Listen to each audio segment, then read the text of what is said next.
All right, everybody, we're going to be doing a set of front and rear brake disc pads for a GLA 45 AMG 2015. First thing you're going to want to do is safely jack up the car and make sure that you secure the car safely. You'll need a 17mm socket to remove the wheels. When you do the front, you're going to want to make sure you turn the wheel as far outboard, and we'll show you which pins are going to come out. And before we start the job, you want to make sure that you take off the brake reservoir cap. As you said, we're going to be recompressing the pistons.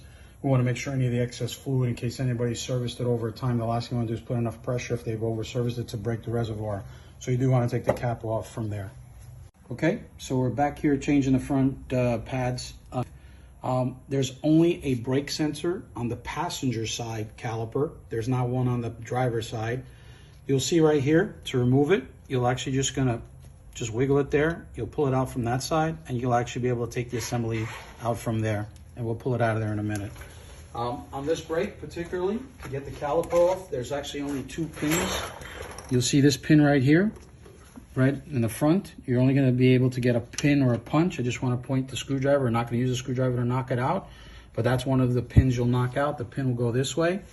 The other one you're going to knock out is this lower pin right here. When you push this pin out, you'll knock out the pin here. If you needed to remove this, you could. You don't need to. It's a 10mm bolt. Right now, like I said, is we're gonna take these pins out, and then we'll come back and show you. You'll get a new sensor when you're replacing them. As you can see, it'll actually come out here from the connection point there, and this will actually get attached to the front brake pad. This pin is actually what'll tell you, it'll sit in there just to let you know how the brakes are doing. So short answer is you should replace it while you're changing the pad. It showed previous in the video, there's 2 pins that hold it all together. You'll need a pin punch to take this pin out on the top and a pin punch to take this pin out on the bottom. The pins go inboard. As you can see, we have the wheel turned to the right just to give us a little bit extra.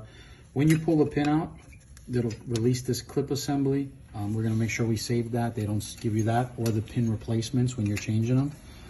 As you can see, that one's out. We're gonna take the second pin out. And with that, we have the bracket and the 2 pins. We're going to keep those down, and we should be able to easily pull out the pads that are currently in there. So that's the outboard pad and the inboard pad. When you look to put the new pads in, these still had some pretty decent life left on them. There is a sensor that would actually be there in one of these holes, so they'd be very close to activating. We'll show you on the new pads to show you the direction of the pads. Okay, we'll continue with the brake pad installations. You'll see the actual pucks in here. They actually need to be recessed. These are the pucks that actually push on the pads. You want to make sure that both sides are recessed before